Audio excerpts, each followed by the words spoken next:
Buenos días, mi nombre es Mariel Urrutia y estoy en estos momentos representando al Departamento Psicopedagógico del Colegio CIO de México. El día de hoy vamos a continuar con lo que hemos venido haciendo a lo largo de esta escuela para padres, ¿no? En un primer momento realizamos lo que fue el taller que se llevó a cabo en las instalaciones de la escuela. Ahora estaremos en la segunda parte que corresponde a la conferencia. Ahora en este momento lo realizaremos a través de las pantallas. Me podrán observar así y sentirnos un poco cercanos. En esta ocasión, el tema y continuación de nuestra primera parte del taller son las implicaciones psicológicas por la exposición a la violencia. Entonces, para que nosotros podamos entrar de lleno a este tema, primero vamos a recordar unos primeros puntos que debemos de tener muy claros, como son los tipos de violencia que existen, ¿no? Los principales son tres: la violencia verbal, la violencia psicológica y la violencia física. La violencia también se va a ver afectada o va a tener niveles o grados dependiendo de su intensidad y su frecuencia. También existen lo que son los roles, tanto asumidos como asignados, que pueden ser intercambiables, dependiendo de la ocasión y dependiendo de la edad y el lugar en el que se encuentra el sujeto.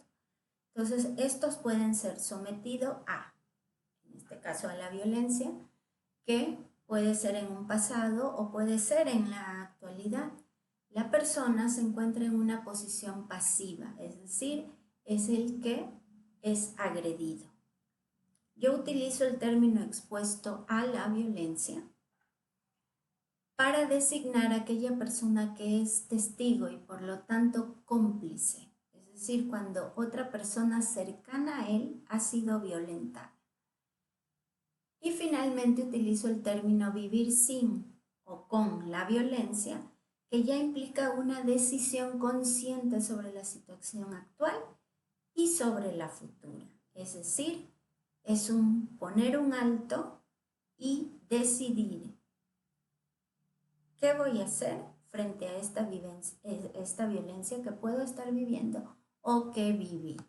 ¿De acuerdo? Una vez establecidos estos conceptos o explicaciones un poco básicas, vamos a continuar con lo que es realmente la implicación psicológica, lo que puede suceder con alguien que ha sido sometido, expuesto o que vive la violencia.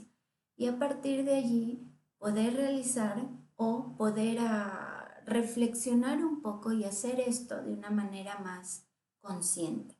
Muchas de nuestras conductas, muchas de las acciones que realizamos, de lo que sentimos y de lo que pensamos, que lleva a que aceptemos ciertas actitudes de los demás o que nosotros realicemos esas actitudes o esos comportamientos, se deben a situaciones inconscientes. Es decir, no todo y no de todo me doy cuenta y puedo entenderlo en un primer momento, porque es algo que está allí, que ha sido reprimido, inhibido, justamente para defenderme, para protegerme, porque me hace sentir mucho dolor. Pero a partir de esto que vamos a ir viendo y hablando ustedes y yo en este momento, es una manera de decir, a ver, algo está sucediendo, algo está pasando aquí y tengo que comenzar a analizar, tengo que comenzar a ver en mí qué implicaciones tiene hacia los demás y hacia mi persona. Entonces, en estas implicaciones psicológicas pueden haber muchas. Yo voy a hablar de manera muy general porque cada caso y cada situación se debe tratar como es, en su individualidad y en su particularidad. En este momento, como es una conferencia para muchas personas y para varios niveles educativos, lo haremos en forma general. No todo lo que voy a comentar en este momento tiene que ser así. Va a depender mucho, como les digo, de la individualidad y la particularidad particularidad de cada persona y tampoco quiere decir de que todos ellos van a suceder o que son, como les comento, son ciertas características y que tampoco necesariamente se van a ver con las personas que han sido sometidas o expuestas a violencia, ¿no? También se da en otras situaciones y en otros momentos. ¿Okay? Entonces, considero yo uno de los más importantes, es lo que comúnmente denominamos como autoestima o autoconcepto. Ajá. ¿Qué serían los trastornos del narcisismo? Es decir, ¿qué sucede con las personas que han sido agredidas o que son agresores? Ajá. Entonces, ¿qué sucede con su amor propio, que va de la mano del autoconcepto? ¿Qué sucede con esa autoestima? ¿Cómo me siento yo? ¿Cómo creo que me ven los demás? ¿Qué pienso de mí? Y eso va a ser, evidentemente, que a lo largo de mi desarrollo pueda presentar un déficit o una grandiosidad, ¿no? Valorándome a mí mismo. Ajá. Porque debemos de recordar qué sucede con un niño. Un niño que es lastimado, que es violentado, no va a dejar nunca de amar a sus papás. Siempre los va a amar, siempre los va a querer, porque depende de ellos, porque son sus primeros vínculos, porque es el objeto de amor primario. Lo que va a suceder es que esa situación la va a volcar hacia él, y a quien va a dejar de querer va a ser a sí mismo. Y a medida que vamos creciendo, pues eso va a hacer que nos relacionemos de alguna manera especial o particular con las demás personas. Otro de los puntos es la dependencia. Y puse aquí dependencia patológica porque no toda dependencia es mala. Y no toda dependencia es que se puede hablar o decir, es que es muy dependiente y tenemos que hacer algo porque está muy dependiente. No, el individuo nace siendo una persona dependiente. Necesita ser dependiente para aprender a sobrevivir. A medida que va creciendo, esa dependencia va terminando y va convirtiéndose en otra cosa, ¿no? Se va volviendo en individuo, en alguien independiente. Entonces, cuando alguien no sabe o no reconoce sus emociones, en este caso el enojo y la ira, que son las partes fundamentales de lo que sería la violencia, entonces comienza a relacionarse, como lo comenté con la autoestima, de una manera diferente, de una manera poco saludable. Por eso es una dependencia patológica, que puede ser en los dos extremos, ¿eh? Puede ser alguien que depende mucho de una persona o puede ser la persona de acá que necesita a otros que dependan de él, porque se dan los dos puntos. Finalmente pongo aquí lo de los roles, ¿no? El cómo nos asumimos frente a las relaciones que establecemos. Puedo ser agresor o puedo ser agredido. Como lo dije anteriormente, pueden intercambiarse estos roles. Por ejemplo, alguien que es agredido en su hogar, en su casa, en su relación más cercana, que puede ser también su relación de pareja, ¿no? Va a establecer vínculos en otros lugares, en otras áreas de su vida, donde puede replicar este tipo de relación. Es decir, va a seguir siendo aquel que se pone como sometido y va a ser agredido o va a actuar en espejo, ¿no? Esto también a veces lo vemos en las escuelas, ¿no? En la relación con sus compañeros. Aquel niño que ha sido o que es lastimado de alguna manera porque está recibiendo algún tipo de agresión, algún tipo de violencia, que puede ser verbal, psicológica o física, va a actuar en espejo en el otro lugar donde se desenvuelve y va a ser el agresor. Va a ser aquel que humilla, que golpea, que no sabe o no puede cómo manejar las dificultades en una relación. ¿Exacto? Estas tres primeras que he puesto, que son autoestima, dependencia y roles, van a ser las que van a determinar nuestra forma inconsciente de relacionarnos con los demás. ¿De acuerdo? Ahora, las siguientes 3 que he puesto en la parte inferior, estas van a ser las diversas manifestaciones en las que la violencia se va a expresar en mi persona y que puede afectar a otras, ¿no? Como son la dificultad o dificultades en el manejo y control de los impulsos. ¿Qué tanto yo puedo enfrentar aquellas situaciones que resultan difíciles para mí? ¿Cómo las soluciono? Eso es importante, fíjense, es algo que posteriormente sucede en la vida a cada momento. Y en cada momento estamos tomando decisiones de las que no nos damos cuenta. Por eso es que las realizamos de manera inconsciente. Y estas decisiones que tomamos son impulsivas. Es decir, no hay un pensamiento previo, no hay una reflexión, no hay una pausita, no espera, piensa. No, viene el acto inmediatamente. No, viene el desfogue, viene el esto me hace sentir así, hago esto. Porque la manera como se ha entendido y aprendido, y las relaciones que he establecido, mis relaciones primarias, ¿no? Que son papá, mamá, han sido eso. ¿Cómo soluciono? ¿Cómo enfrento algo difícil? Gritando, golpeando, insultando. Entonces, no hay un alto, no ha habido una pausa para poder manejar ese impulso. Ya en un momento les explicaré más ampliamente esto. Están las actuaciones, es decir, lo que hago con ese enojo, esa ira que siento que se transforma en violencia. ¿No? ¿Qué es lo que hago? Aviento cosas, rompo cosas, ¿no? Desde los objetos de la casa, la cocina, que es más común, ¿no? Aventar los platos, los vasos, las ollas, el sartén, ¿no? Luego vemos chistes y memes de una señora, una mamá aventando sartenes o la famosa chancla, ¿no? La chancla voladora, que ahí va, ¿no? Entonces esa es la manera de solucionar el problema, lastimando, haciendo sentir mi poder y mi autoridad, entre comillas. Otra de las cosas o manifestaciones diversas de la violencia son las compulsiones, ¿no? Ya son los actos donde tengo que repetir algo de una manera muy cotidiana o establecida, ¿no? Es decir, tengo que cerciorarme 3 veces o 5 veces, porque además vienen así en series, ¿no? Series de números.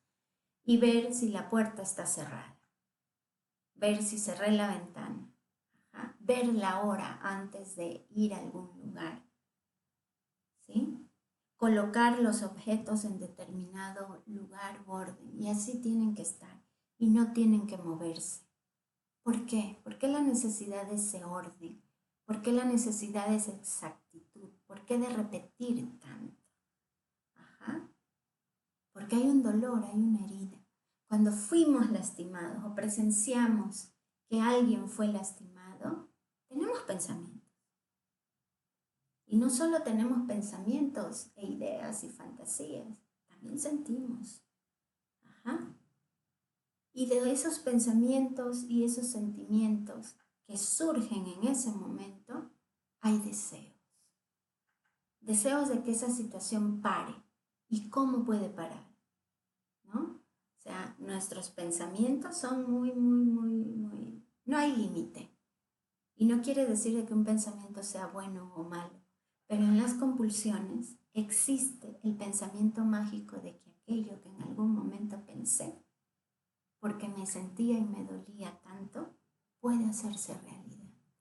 Entonces necesito realizar ese ritual para que yo no salga lastimado y para que mis seres queridos no salgan lastimados. Todo esto son situaciones inconscientes que se deben trabajar y que no son reconocidas.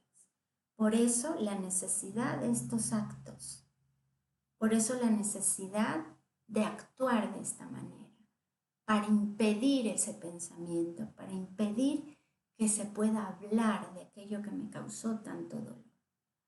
Otro punto que he puesto aquí es el estrés, como comúnmente lo llamamos, ¿no?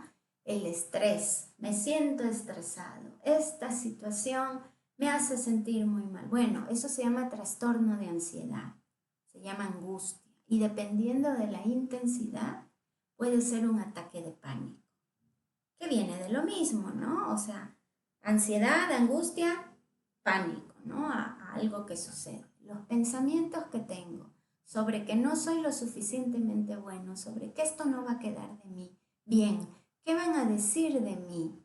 ¿Qué van a pensar de mí? ¿Y si llamo? ¿Y si no llamo? ¿Y si escribo esto? ¿Y si no? Ay, no, no, no, mejor no, porque ¿qué va a pensar y qué va a decir? ¿Y entonces? ¿Y si hago esto? Ay, no puedo respirar, no puedo, es que esto me da mucho miedo. Todo esto de aquí tiene que ver con las sensaciones, las emociones que vivimos en momentos muy dolorosos, como puede ser la violencia, y donde no se nos calmó, no se nos enseñó a tranquilizarnos, a decir que estos momentos de enojo, de ira, así como vienen, tienen que pasar y que debo de tener una pausa, una calma, que no son tan catastróficos ni tan terribles. Ajá. Porque eso es lo que vive un niño, lo que vive un jovencito. Ve estas explosiones como algo terrible, algo que no sabe cómo reaccionar y no sabe qué hacer.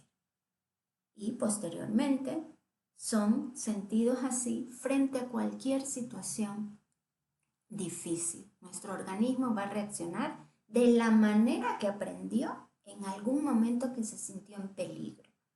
Y eso es lo que se repite en un trastorno de ansiedad cuando sentimos angustia o cuando se vive un ataque de pánico. ¿Okay? El siguiente punto que puse ya es así un poquito más extremo, que lo podemos llamar como las patologías, que también dependen de las situaciones traumáticas que hemos vivido, que han sido dolorosas para nosotros. ¿Ok? ¿Y cómo elegimos? Porque nosotros elegimos, ¿eh? Inconscientemente todos elegimos, sin importar la edad que tengamos, elegimos qué hacer con esa situación dolorosa, con ese papá, con esa mamá que nos tocó.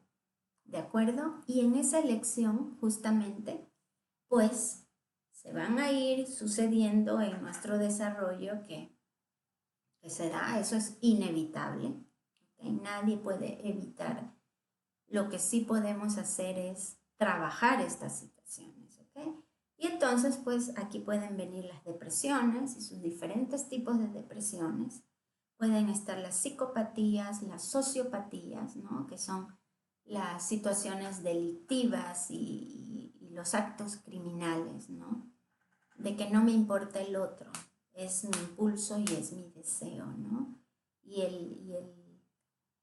este enojo y esta ira pues son incontrolables y además no tengo una conciencia como tal, ni me hago responsable de ello.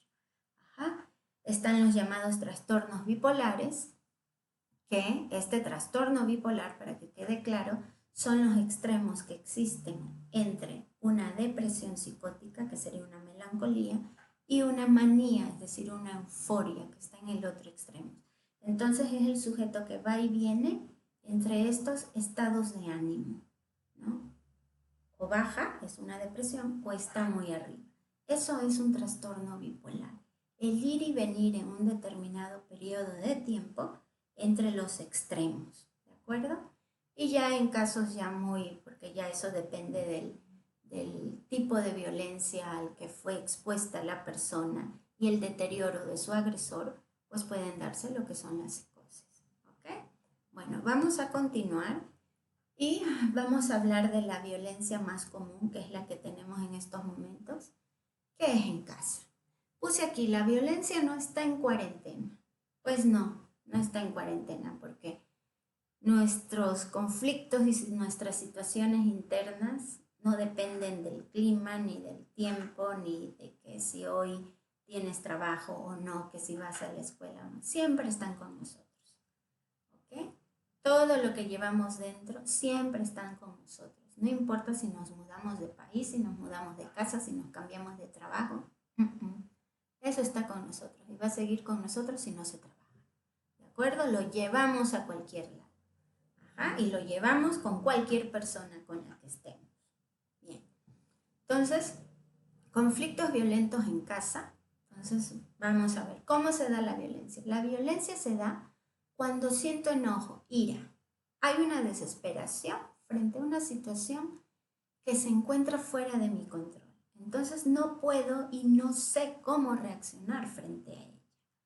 Entonces siento la tensión en el cuerpo, ajá, y frente a esa tensión tiene que haber una descarga, ¿no? Fisiológicamente, cuando el cuerpo entra en un nivel de presión, de estrés, de tensión, debe de hacer algo para que esa descarga salga y el cuerpo fisiológicamente nuevamente adquiera un equilibrio, ¿no? Una homeostasis, como se dice. Pero cuando no hemos aprendido a reconocer, a identificar la emoción que sentimos, ajá, que esto es algo a veces muy cotidiano, ¿no? O pasa muy frecuentemente, que muchas personas no saben reconocer el enojo que sienten o la emoción que están viviendo. Entonces, esto, por ejemplo, yo lo puedo ponerles un ejemplo de cuando uno ve a una persona mal, ¿no? Puede estar triste. Bueno, nosotros sabemos tristes. Y la vemos baja de energía, sin ánimos. Le preguntamos, ¿cómo estás? Y la respuesta de la persona es, bien. Uno se da cuenta que no la ve bien. La mayoría de las personas se van y siguen. Otros dicen, ¿seguro? No te veo bien.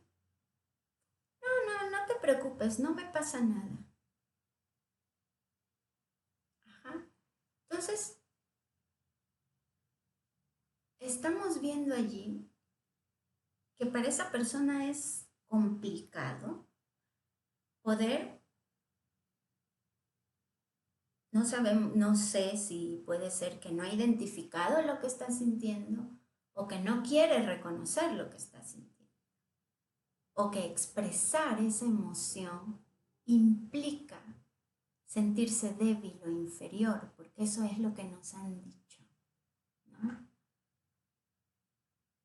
No te enojes, ¿por qué lloras? No estés triste. Entonces tenemos que ocultar nuestras emociones. Ajá, tenemos que mostrar otra cara. Y cuando no podemos mostrar otra cara y nos preguntan, tenemos que decir de manera automática, estoy bien, no pasa nada. Ajá. Y allí es cuando estamos justamente evitando esa descarga, ¿no? Ese tratar de nivelar lo que sucede en mí, esa energía, esa tensión que siento, ¿no? Y entonces cuando no lo hacemos, ¿qué sucede? De alguna manera se tiene que descargar y entonces viene el golpe, viene el grito, viene el insulto y claro, estalla el conflicto. ¿Por qué? Porque eso que siento aquí, aunque yo diga, estoy bien, no pasa nada, ahí está, ahí sigue, aunque yo lo niegue. Ahí está, ahí sigue. Y en algún momento va a salir y va a salir de una manera inadecuada. Ajá, y va a lastimar. ¿De acuerdo? ¿Por qué? Porque eso se sigue acumulando, se sigue acumulando, se sigue acumulando. Es como cuando con los niños, ¿no? Uno platica con, es que ya me había hecho esto, ya me había dicho esto, ya hace no sé cuántos días, y te lo dicen, ¿eh? Hace 3 días me hizo y yo me aguanté. Ayer me volvió a hacer y yo me aguanté. Pero hoy ya no me aguanté y le pegué. Ajá. Eso sigue ahí, porque esa situación no fue hablada, no fue dicha. Ajá. Porque nos han enseñado eso, a que no puedes, a que enojarse es malo, llorar. Ay, no, qué feo te ves llorando. No. ¿Ya viste esa niña? Esa niña no llora. ¿Por qué tú sí? No, qué feo. A mí no me gustan los niños. Los niños no lloran. No, las niñas no pueden enojarse. Tienen que estar siempre felices y contentas. Ajá. Entonces, hemos recibido mensajes, no solamente verbales, sino también mensajes inconscientes y mensajes no verbales donde se nos dice que expresar y decir, hablar sobre nuestro enojo, sobre nuestra tristeza, es malo, no se puede, está prohibido. Y ese es uno de los puntos que hay que trabajar, evidentemente, ¿no? Como es primero identificar la emoción, darle un nombre, esto que estoy sintiendo, esto que me hace desesperar, ¿qué es? ¿Cómo se llama? Ponerlo en palabras. Y luego de identificar qué emoción es, porque hay que darle un nombre. Muchas personas ni saben cómo se sienten, ¿no? O los niños. Identificar la emoción, como hago con los niños pequeñitos. A ver, pon cara de triste, pon cara de enojado. Luego reconocerlo en el cuerpo. ¿Cómo se siente tu cuerpo? ¿Qué sientes cuando estás enojado? Ajá. ¿Qué sientes? ¿Te sientes caliente? ¿Sientes una presión? ¿Sientes que estás apretado? ¿Qué parte de tu cuerpo es la que aprietas? Ajá. ¿Dónde está eso? La reconozco en mi cuerpo y cuando estás apretado tienes que hacer algo para relajarte, ¿no? Para que venga ese. Y evidentemente, y esto también tenemos que hacerlo consciente y darnos cuenta de que por lo general la persona agredida va a ser alguien que va a estar en una situación y condición de inferioridad. ¿En qué aspecto? Por la edad, porque no sabe cómo enfrentar esas situaciones violentas o dolorosas, porque no sabe defenderse frente al enojo o ponerle un límite al enojo de la otra persona. ¿Ok? Entonces, en ese momento, ¿qué es lo que tengo que hacer? ¿Qué es lo que debería de hacer? Y esto implica un trabajo, y es un trabajo constante y es un trabajo personal. Entonces aquí, una vez que reconozco lo que siento en mi cuerpo, es hacer un alto, ¿no? Detenerme. Decir, a ver, esto que estoy, a ver, en esta situación, en este momento me estoy sintiendo así. Y tengo ganas de aventar cosas. Tengo ganas de pegarle. Entonces me detengo. Me retiro de ese lugar o de esa persona o de esa situación. Y tengo que volver a mí. Tengo que volver a mí. Y preguntarme, ¿qué es lo que estoy sintiendo? ¿Cómo estoy en este momento? ¿Y qué voy a hacer con esto que siento? Porque es una emoción intensa. Y esa emoción intensa tengo que trabajarla, tengo que reconocerla y tengo que calmarme para poder manejar esa situación que se me salió de control. Y tengo que preguntarme, y esta pregunta es muy importante, ¿qué capacidad puedo tener para dañar al otro? Ese otro está en una situación de inferioridad frente a mí.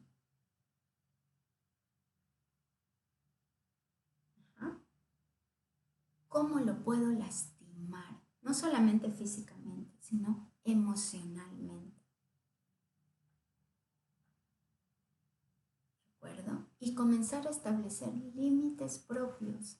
¿Qué sí puedo hacer y qué no me voy a permitir cuando me sienta de esta manera? Cuando esté a cargo de una situación que necesita ser resuelta. Y tengo que acordarme de eso. Tengo que resolver la situación. Y la situación no se resuelve, ¿de acuerdo? No se resuelve a golpes, a gritos o a insultos. Lo único que hace es provocar una emoción y un pensamiento en el otro.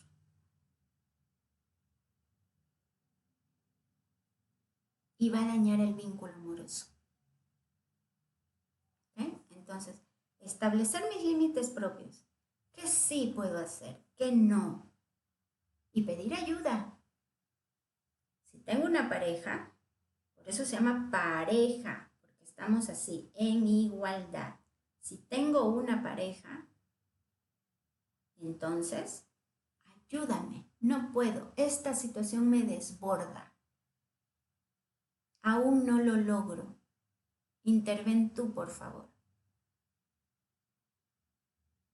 Y si no se puede contar con esa pareja, porque a veces vivimos con los padres, es decir, están los abuelitos, pues hay que pedir ayuda a alguien que pueda estar en ese momento más calmado y tranquilo para resolver.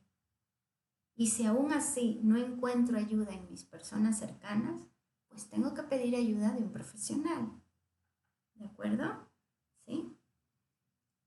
El enojo se debe poner en palabras para descargar la emoción, como ya les dije. Es a través de ella y de esa manera que nos salga el acto, que nos salga el impulso. Porque ya lo descargué hablándolo. ¿De acuerdo? Una vez que yo ya me retiro, que hice un alto, que me retiro de la escena, me retiro de la persona, voy a hacer un alto para verme a mí, para ver cómo me siento, como se los comenté, cómo estoy en este momento y qué voy a hacer con esto. Porque la situación la tengo que resolver. Me calmo, me tranquilizo. ¿Ah? Una vez que me calmo y me tranquilizo, tengo que hablar de la situación, tengo que hablar de lo que pasó. ¿Ah? Tengo que validar la emoción que yo sentí o que la otra persona sintió.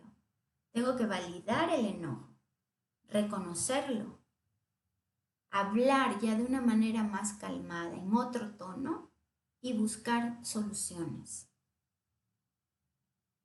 Porque si solamente actuamos, es decir, nos vamos al impulso, no estamos solucionando nada y la situación se va a volver a repetir. Y cuando hago esto, que es todo un trabajo, porque no es sencillo, lo digo así, pero hacerlo es otra cosa, ¿no? Requiere de mucho esfuerzo personal.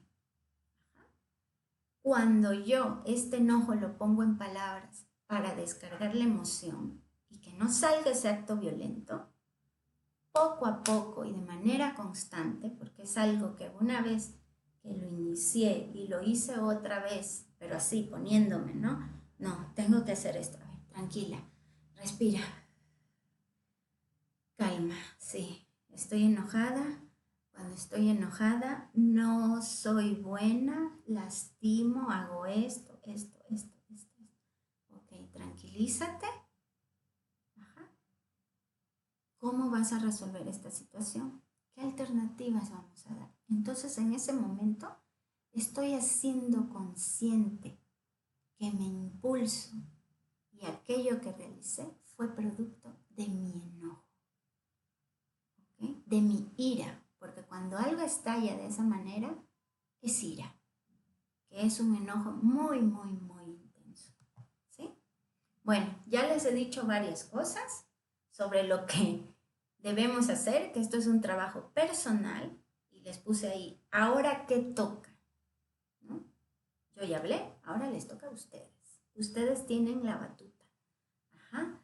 Como les comenté, esto es algo que requiere esfuerzo, trabajo. Y comienza conmigo. Porque lo más sencillo y lo más fácil, y por lo que uno se va cuando uno no quiere trabajar en nosotros mismos o hacernos responsables, es culpar al otro, ¿no? No, es que me provocó, es que ya sabe cómo soy. Y sigue insistiendo, sigue. Ajá. Es que no. O sea, ¿cómo puede ser que esté esto dañado? No. Es el otro. Pero no asumo mi responsabilidad. Vivimos en una sociedad violenta. Entonces es más fácil siempre culpar a un tercero, culpar a las instituciones de la violencia de la sociedad. Pero resulta que nosotros somos partes de esa sociedad y la sociedad inicia en la familia. ese núcleo social primario es la familia. Y luego se hace extensivo a otros lugares, a otros ámbitos, que finalmente es la gran sociedad, ¿no? La polis. Ajá. Entonces tengo que comenzar a hacerme responsable de cuál es mi contribución a esa violencia. ¿Sí? Entonces pongo aquí, repensarnos en el vínculo amoroso. ¿Cómo estoy yo relacionándose en mis vínculos primarios de amor? Esos vínculos primarios, ¿cuáles son? Mi papá, mi mamá, cuando yo era hijo, cuando yo era pequeño, ahora son mis hijos. Esos son mis vínculos amorosos, el vínculo primario. ¿Qué está pasando conmigo? ¿Cómo me relaciono con ellos? ¿Cómo demuestro, cómo doy estas manifestaciones de amor? ¿Cómo manifiesto mi enojo? ¿Cómo elegimos interactuar a partir de nuestros propios límites? Hay cosas que vamos a poder hacer y hay cosas que no. Entonces tengo que saber cuáles son mis limitaciones. A partir de esas limitaciones, ver qué posibilidades tengo, qué sí puedo hacer. Y plantear como opción cómo vivir ese enojo. Sí, me enojo, todos nos enojamos. Y claro que nos vamos a enojar en cualquier momento de nuestra vida, porque es una emoción, somos seres humanos y las emociones nos caracterizan. Ajá. Las emociones no las podemos controlar, son parte de lo que somos. Lo que debemos hacer es identificarlas, o sea, reconocer cómo se llama esa emoción, qué es lo que estoy sintiendo, entenderla en mí, no en el otro. Primero tengo que pensar en mí antes de pensar en qué voy a hacer con el otro, porque está enojado. Yo, ¿qué voy a hacer con mi enojo? ¿Y qué voy a hacer una vez con el que tenga ese enojo? Porque somos adultos, para enseñarle y mostrarle al otro la calma, la tranquilidad, de que viene el enojo, pero después me recupero, me recobro. Eso es la calma, esa es la tranquilidad. Que la vamos enseñando en todos los momentos, ¿eh? Desde que un bebé nace, cómo le enseñamos y lo ayudamos a calmarse y a tranquilizarse a partir del arrullo. Ajá. Y así se le va enseñando y mostrando al niño, al joven, en las diferentes etapas y edades de su vida, cómo calmarse, cómo recobrar esa tranquilidad para continuar con nuestras actividades. Como decía ahí, se enfrentan y se trabajan. Y para comenzar a trabajarla, tenemos que reconocerla y hacernos responsables de nuestra parte. Nada justifica la violencia. Nada. He puesto aquí una última frase que leí en algún lugar, no sé cuál sea el autor, pero se las pongo aquí. Si quiero cambiar el mundo, tengo que cambiar mis vínculos. Y mis vínculos inician en mi núcleo familiar.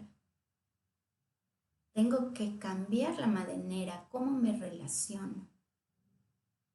Cambiar las formas de manifestar nuestro amor.